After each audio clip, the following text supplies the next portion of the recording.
Evening, everybody. So I just had a discussion with somebody about why I hate traditional real estate sales, and it's not that I hate it. There's a marketplace for it, but I'm not a big fan of simply defaulting to a traditional real estate model when it comes to probate properties. And the reason is probate is completely different. And treating it like it's an ordinary retail listing can cost the estate significant amount of money. Uh, a perfect example is a new real estate broker who has no clue as to the value of the property goes in and then puts everything in a dumpster. And then on the other side, we have people who think that the property is worth a lot of money. So they have an estate tag sale, and the estate tag sale people only sell probably about a quarter of it because the real estate broker overprices it by holy cow. The biggest issue is deferred maintenance when it comes to properties. There are some properties that have been sitting there vacant for well over a year. Sometimes they've been sitting there for so long they catch on fire. Don't know how that happens. They get squatters, they get all these other things, and sometimes the estate just turns off the water, turns off the electricity, and whenever that happens, then all of a sudden all of the environmental factors inside basically makes the difference of when you have the electricity on. Yes, it's going to cost the estate, but the difference is going to be the stuff that's inside is either going to start to mold, mildew, or it's basically going to turn into something that's completely unsellable. So the deferred maintenance piece of this, it gets even worse as you disable or disconnect the utilities. And some real estate brokers don't communicate that because I don't think that they have enough experience with probate. In a normal homeowner transaction, investing in a kitchen remodel, new flooring, paint, landscape, or other improvements may make sense because the owner has less time to recover that investment. In probate, however, the clock is ticking. The clock is running on real estate. And the estate may be paying for the mortgage, taxes, insurance, utilities, lawn care, repairs, and other carrying costs while the property sits vacant. It can literally bankrupt an estate, and selling or dumping the personal property for the sake of the real estate can bankrupt, and I've seen it, a estate. And that's not fair to the families because they're expecting some of their inheritance. And whenever you tell them that they have to throw money into what is supposed to have been a check to them, they kind of sort of get a little bit upset. But there is plenty of evidence out there now where if you do a $6,000 kitchen remodel, you don't get that money back. If you do a $12,000 bathroom remodel, you don't get that money back. So here's where I'm going to go with this. If you want a kitchen remodel and you want a bathroom remodel, you want to redo your bedrooms, do it for you. But when you have properties that are basically, when it goes into probate, the equity is gone, it's not a good idea. I've seen a house that was worth $250,000 in another town where the real estate broker hired somebody to paint the outside completely white, completely redo the kitchen, completely redo all the bathrooms, completely redo all the bedrooms. Over $80,000 went into that house, and they priced it at $220,000, which was the going price of every house on the market. Well, there was $110,000 in mortgages on that property. And then with the $80,000 on it, that made it $190,000. And by the time they got done, the estate got nothing. So there's plenty of evidence out there of these things happening. There's also plenty of evidence out there, don't get me wrong, that, a simple $2,000 paint job, ripping up the carpet, putting new we'll bring that money back into the house. And that's perfectly fine. But the thing about it is that once that money is spent, there's no guarantee that you're going to get it back. And we had that situation where a house was put on the market after I had cleaned out the property. I had an auction, cleaned it completely out. And approximately $70,000 was spent on repairs, fixing up plumbing and stuff like that, and painting, remodeling, and other improvements, completely redoing the kitchen.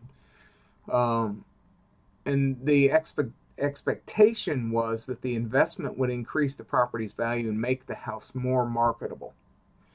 And it did make the house more marketable, but it made it more marketable to people who they didn't think were going to be interested in it. In other words, if they would have sold it to an investor for $25,000 less than the asking price, they would have still came out ahead. Whereas it ultimately sold for $189,000, which was over $100,000 less than what the asking price was. Because once an investor takes that property, they're going to do it however they want to do. And that's why I tell people I really don't like traditional real estate model, because a lot of real estate agents will walk in and say, well, you need to paint this, you need to paint that, you need to do this, you need to. And the traditional real estate model is fine, but you're going through all of this extra cash to make it where you're going to not get more than what your equity is. What I mean is, if the house is worth $200,000 on the market, you're putting $4,000 worth of paint, carpet, and everything else into a property, and you're still only going to get $200,000. In other words, you're not going to get 208, 209, 210. Since we have swung from the seller's market to the buyer's market, the buyers have complete control. They might be able to say, well, I'm not going to buy this house without carpet, paint, and all this other stuff, but they're going to have the expectation from the sellers of, you want it, you're going to pay for it, because we're not going to pay for it. Because now it goes to a buyer's market or a balanced market. That's generally what happens. But anyway, that house sold for $189,000. And the $226,000 figure that I came up with was based on the comps in the neighborhood, and they had it listed for $289 because of all of the stuff that they put in it. So I was like, that did not do the estate any good.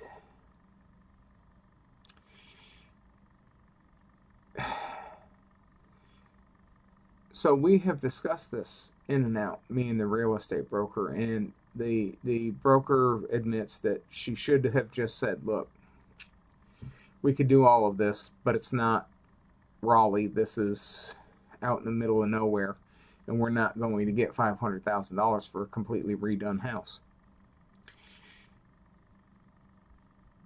The figure we discussed with the refurbishment and everything else, the estate effectively put tens of thousands of dollars into a property only to see the final sales price fail to recover the investment.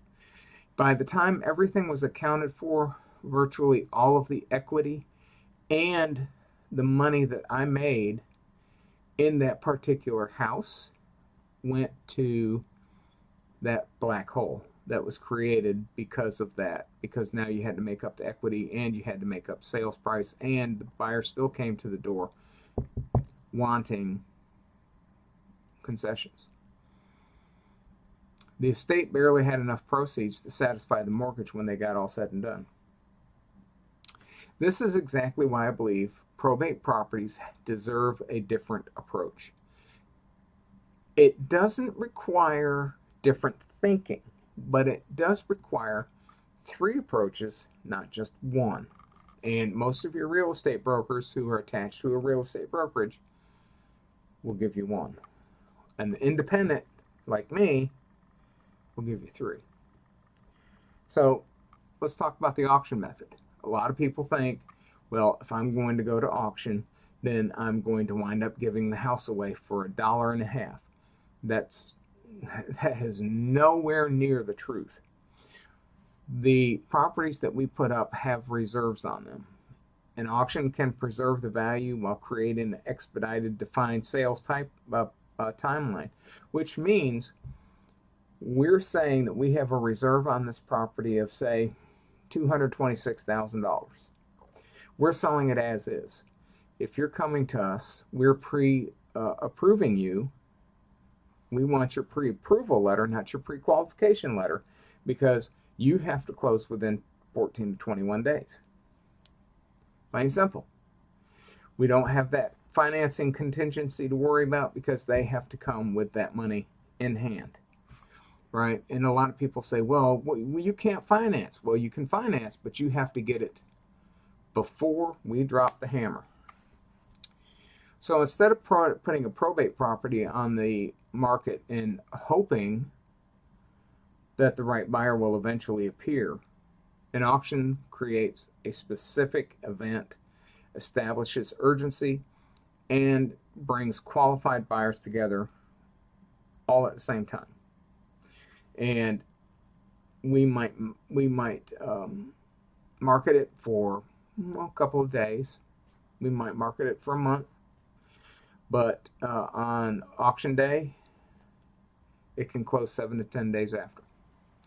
If they have to have a deposit, they have to raise that deposit to the attorney within 24 hours, or they get sued for specific performance. Specific performance is you have a contract, the seller and the buyer is in agreement, everybody signs the contract, and once they sign the contract, it's all over with.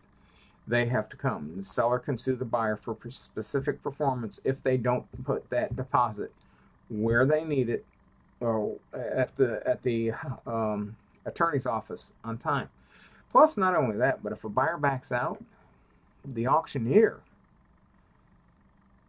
can go after them because there is a buyer's fee, and if they don't pay the buyer's fee, then contractually the auctioneer can also sue them. So there's two potential lawsuits there. If the buyer comes up and says, well, you know, I bid on that and I won it, but I don't have the money to pay for it.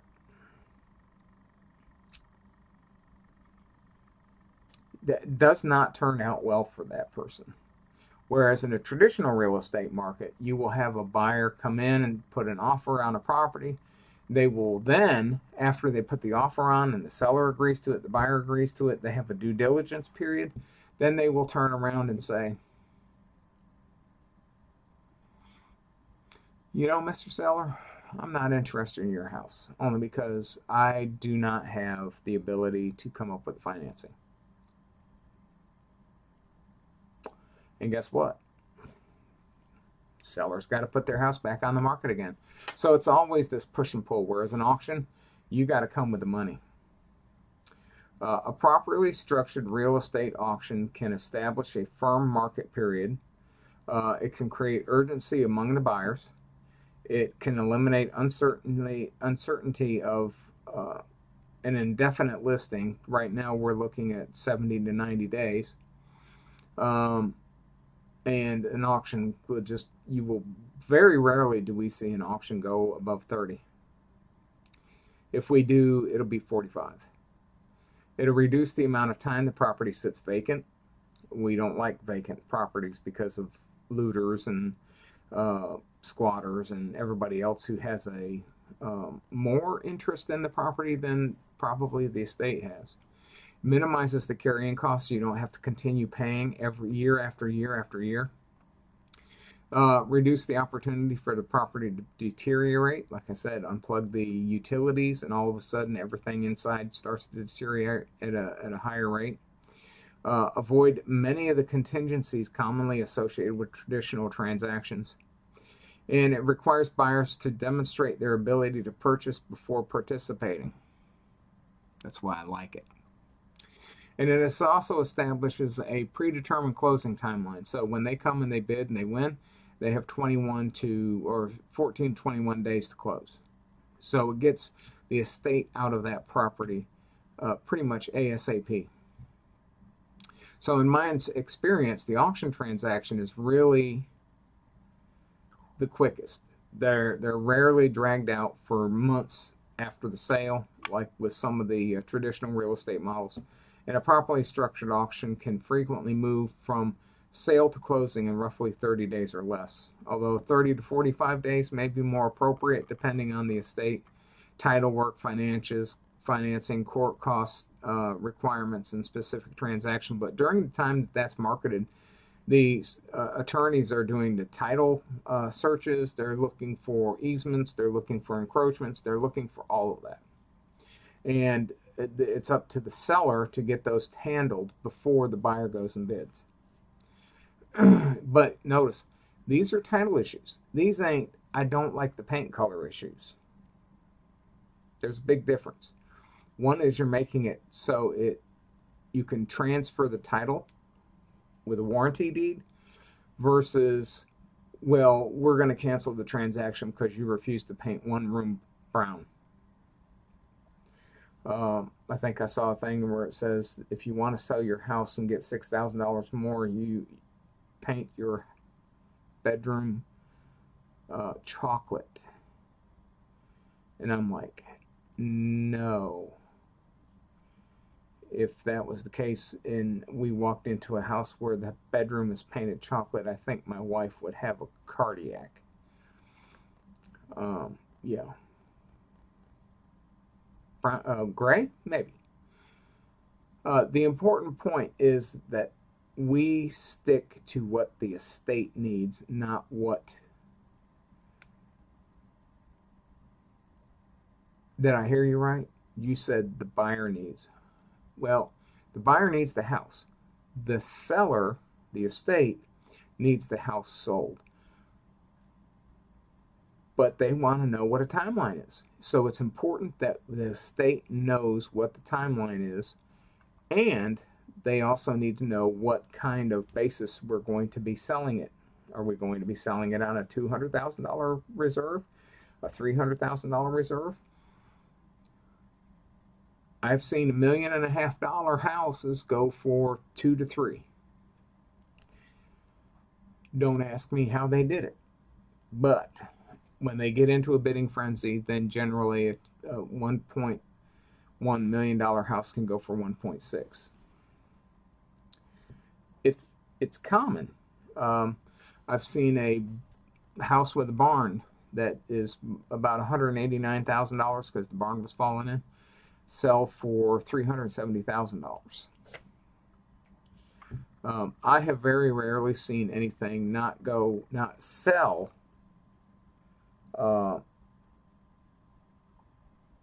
because it's run down, because people will buy the property. The auction method is not just one of those methods, and it's not dependent on whether someone thinks that it's a buyer's market or a seller's market. The objective is to create competition among qualified buyers and let the market determine the property's value through actual offers. I'm not talking about getting a sheet of paper, writing your offer on it, and sticking it in a box, and then having the real estate broker go back to their office and open up the box and pull out the offer, and then ring, ring, hi. Thank you for your offer for $200,000. I have an offer here for $225,000. Would you like to go $230,000, or would you like to sweeten your offer, because that's holding yourself out to be an auctioneer and it's illegal? Didn't know that, did you? I can do that, but I don't do that because I don't think sealed bid auctions are beneficial to sellers. But there's real estate brokers who do it on a regular basis. But the important thing to remember here is that the auction method of marketing is there to create the competition that sells it for the best price above the value that's set by the seller. If they want something that's market value, we can give them a BPO or CMA and off it goes. But unlike simply putting a sign in the yard and waiting, the auction process builds around this marketing the property to generate a sense of urgency, and it's concentrated, and it's focused. And whenever you do that, then you're getting the people who are only interested in the property. You're not getting people who are interested in kicking tires. So let's talk about the traditional real estate method, because I think a lot of people think the traditional real estate method is where you drive a car onto a car lot, and the car lot turns around and says, well, here's the contract. We'll be happy to sell it for you for 30% of the take. And then they sell the car and all. And it's basically the same concept, except they have how should I say this? They have overcomplicated the entire process. So the traditional listing method is absolutely the right choice if it works best when the state has the time, the money, and the resources necessary to execute it properly, which means they have the money, they have the resources to go in, do the repairs, paint, and all this other stuff.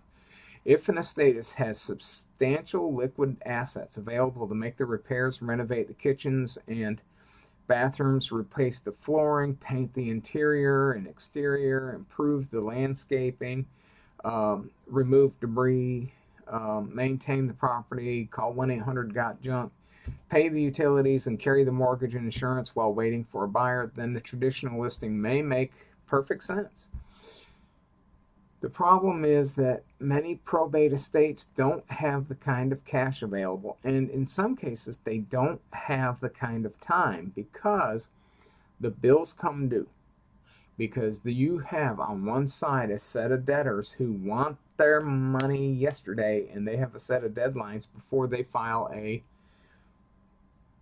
complaint with the clerk of court, and then they're going to want their money.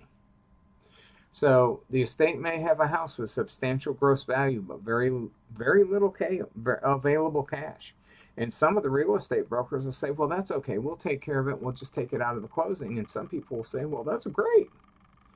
And then when they go to the closing, they now don't have enough money to pay the other bills. Creates a very difficult situation. There's a bunch of what ifs that circle around it. But, overall, I never liked the traditional real estate model, even when I was with a brokerage. And I don't like to push it. So, the executor may know that the house needs $30,000 to $50,000 or even $70,000 worth of work, but the estate doesn't have that kind of money for the house. So what do? The house gets listed as is. But the offers start coming in with contingencies, financing contingencies, inspection contingencies, appraisal contingencies, repair requests, due diligence periods, sale of another property contingencies, closing extensions, financing delays. And the financing delays generally come from mortgage brokers who have a specific niche, and they just drag it on. And I even cussed at one, and he says, excuse me, that's very unprofessional. And I said, your closing day was 2 weeks ago. Don't talk to me about professionalism. You knew what the date was. You need to get this taken care of right now.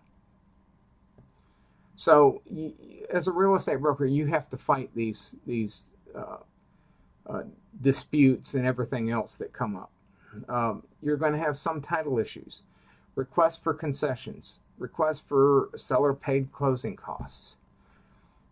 Any one of these can delay the transaction. I've seen one transaction go on 6 months, and I said, you know what, I just went to the broker in charge, and I said, let's just put it up on the market as an auction. We're 6 months into it. That should have been closed 5 months ago. And some transactions can fail entirely because what the buyer can afford now, they can't afford after they buy a pack of bubble gum. For a probate estate, every additional day can mean an additional expense and additional exposure. Taxes, power, water, you name it. Overhead, everything. And then there's one more that You've heard it on TV. You can get your cash offer, no open houses, no repairs. You could just go ahead and pack up and leave, and everything else is taken care of. And I'm right. So it's this cash sale option. There's this third option. I believe that it deserves serious consideration. It's a direct cash sale. You're actually selling to an investor or to a broker or to somebody who's going to come in, and they're going to do all of the repairs and everything for you, and then for that you're going to pay a premium.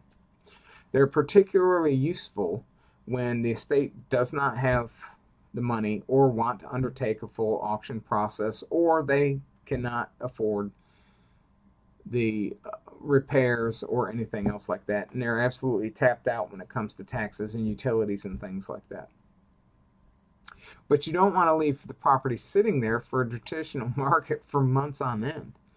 I mean, so a legitimate cash buyer can provide the estate with a firm offer up front, and depending on the circumstances, potentially close in approximately 14 to 21 days, just like an auction. And there may be no open houses, no months of showings. It doesn't sit on the, one of the big things that a lot of real estate brokers look at is days on market. If it goes over maybe about 90 to 120, then real estate brokers stop showing the house because it's called a stale listing. There's no major renovations. There's no extensive staging. I know one property that I listed for $260,000, and the guy wanted $3,000 worth of staging. So I said, I don't think it's worth that because there's too much that needs to be fixed. And he says, I'm not going to put any more money into it to be fixed, and I'm not going to do anything else with it. And so he called in a professional stager, and she went in there, and I called him up and I said, you've got 3 broken windows. And he said, well, why'd you break the windows? I said, I didn't break the windows. I said, your professional stager went in there, set up everything, put the TVs and everything else in there, and guess who broke in? They found out that the TVs were cardboard and the beds weren't beds. They were tables with bed sheets on it, and they broke the windows and doors and everything else. And so there you go. $4,000 later, and repairing all the windows, I kind of sort of fired the client because he didn't want to listen to me. He wanted to listen to everybody else.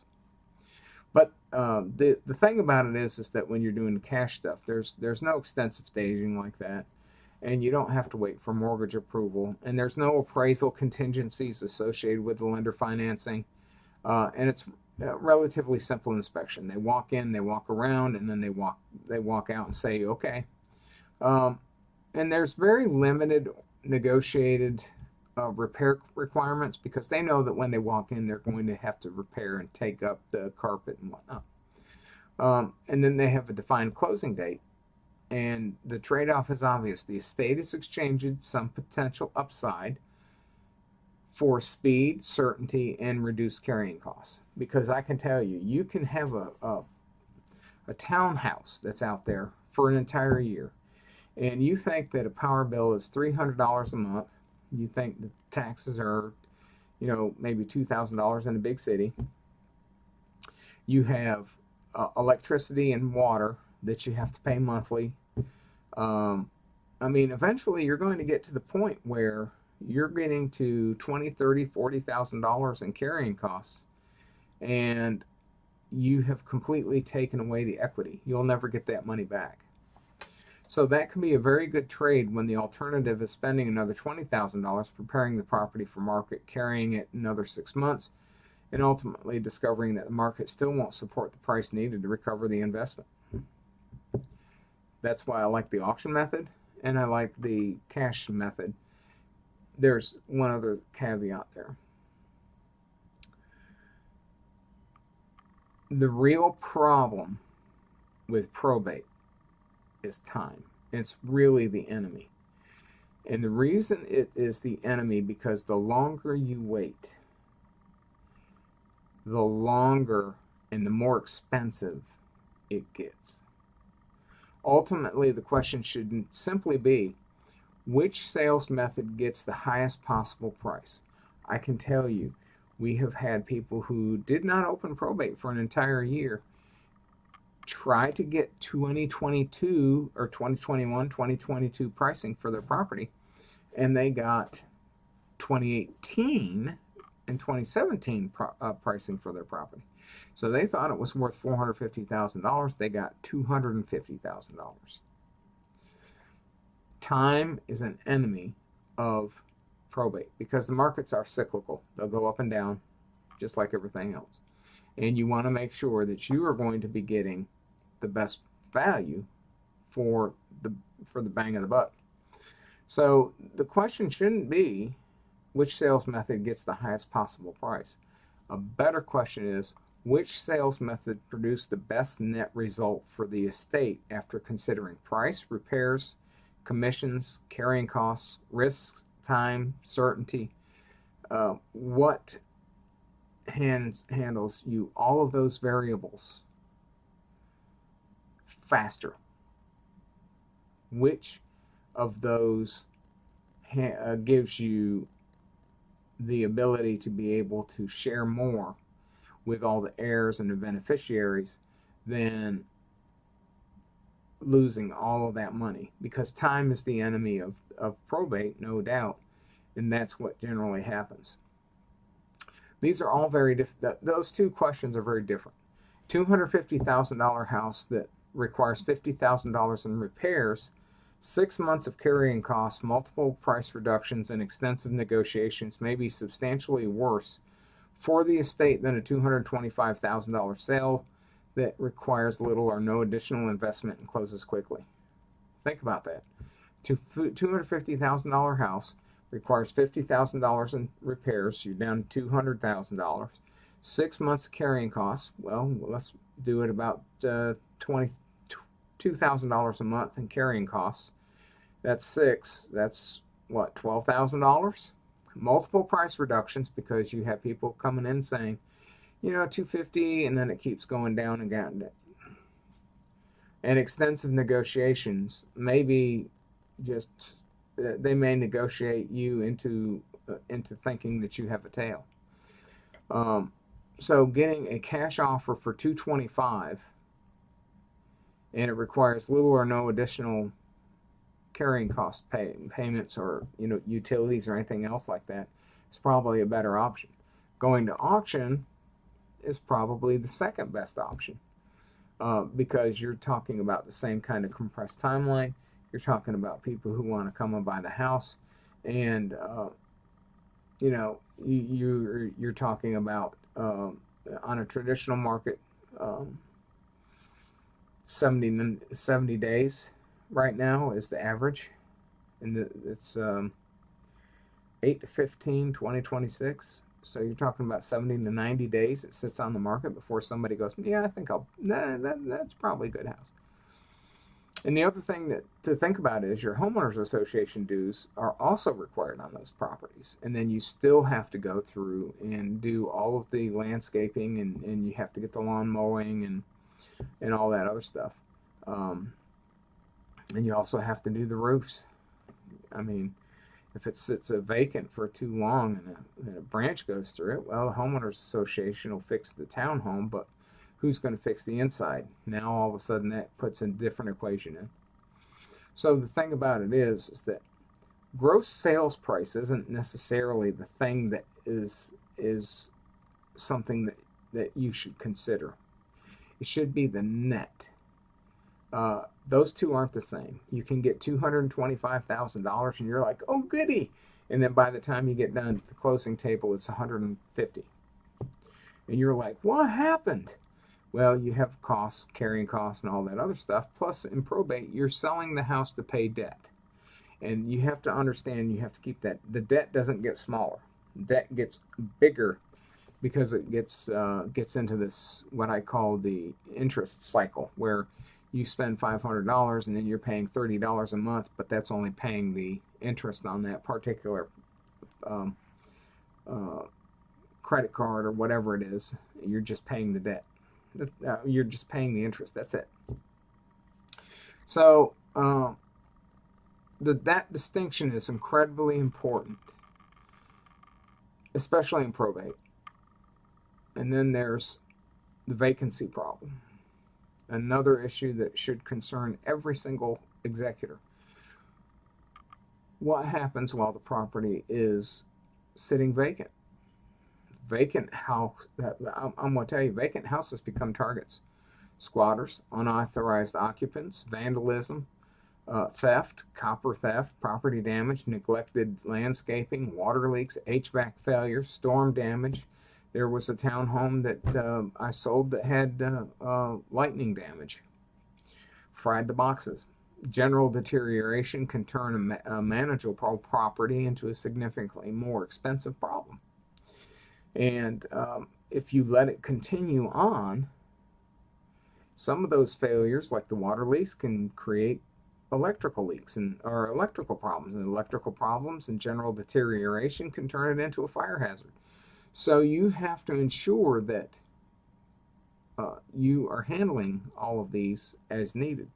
I have a person who goes in who cleans these places, especially hoarder houses. He will actually go into a hoarder house and he will live there.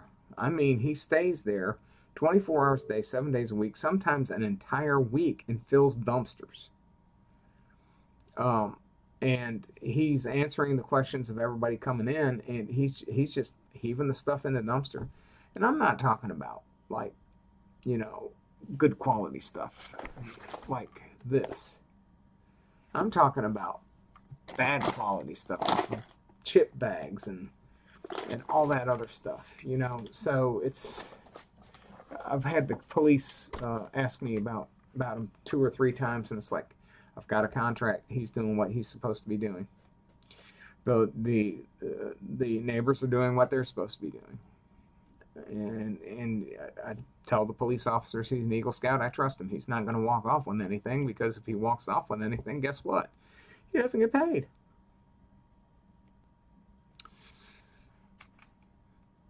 So we want to make sure, and plus not only that, but he inspects as he goes through the house. He inspects things that need to be done, like you got mold in the bathroom, you got mold on the baseboards, the floor is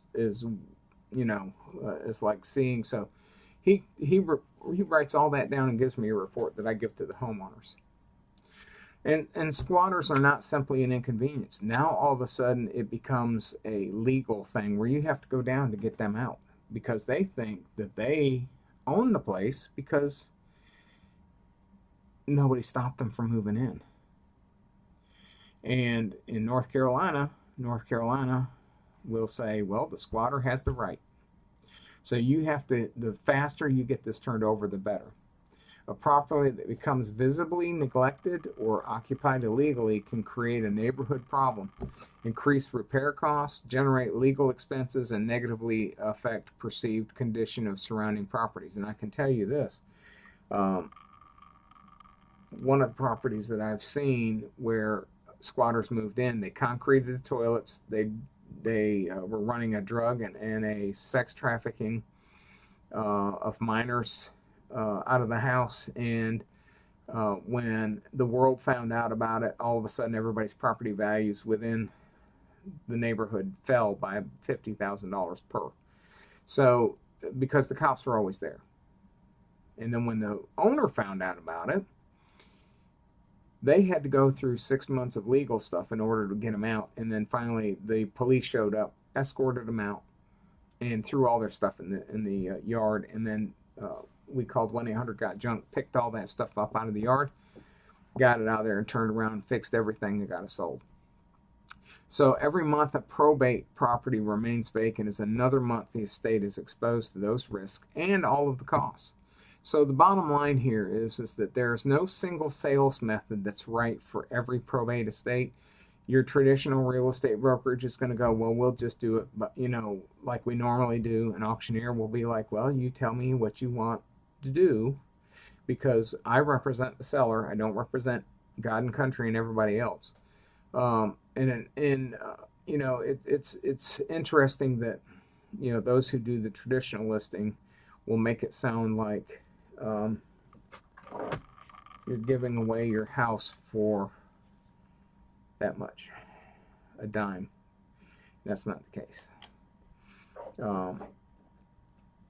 That's why I don't like traditional real estate sellers or brokers. I just don't like the method because it hamstrings the sellers, which is the estates. And traditional listing can be excellent when the estate has the money and time to properly prepare the property and wait for the real retail buyer. An auction can be extremely effective when the estate wants to create urgency, establish definite timelines, and generate competitive bidding, and minimize the amount of time the property remains on the market. And a cash sale can make sense when certainty and speed are the most common and most important things than maximizing every possible dollar of the gross sales price. And I will also say that a cash sale will make sense if you have kept probate open for a year or so or more, and you are now you now have no more money, and you have to turn that money around because now the debts are starting to eat at your bank account versus the estate's bank account. So the mistake is that assuming every probate property should automatically be handled exactly like an ordinary homeowner sale. That's probably the biggest mistake that a lot of people do. Probate's not a normal real estate transaction, never has, never will be. You have people who are probate experts, and you have people who are not probate experts. And the property is part of an estate. There are fiduciary responsibilities, carrying costs, deadlines, beneficiaries, conditions, title costs, maintenance concerns, and other property that has been sitting untouched for months. And I'm sitting here and I'm reading down a list of these things, but it's a surprise to estate executors and their administrators that all of these costs they're responsible for when they're sworn in. And the goal overall shouldn't be that an estate bankrupts you. The estate should be paying for itself.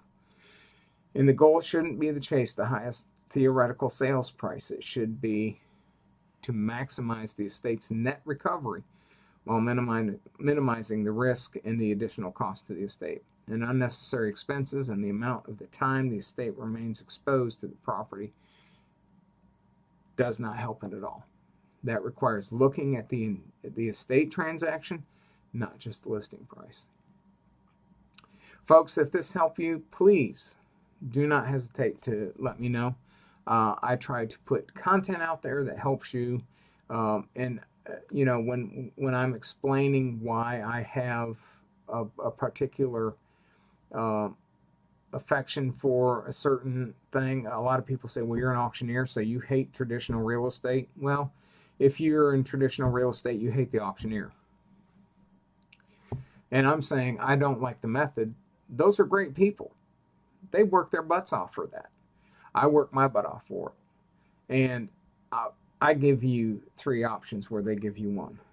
And the 3 options are traditional sale, cash sale, auction. Anyway, folks, have a great and fantastic month, or week, or day, depending on when you see this.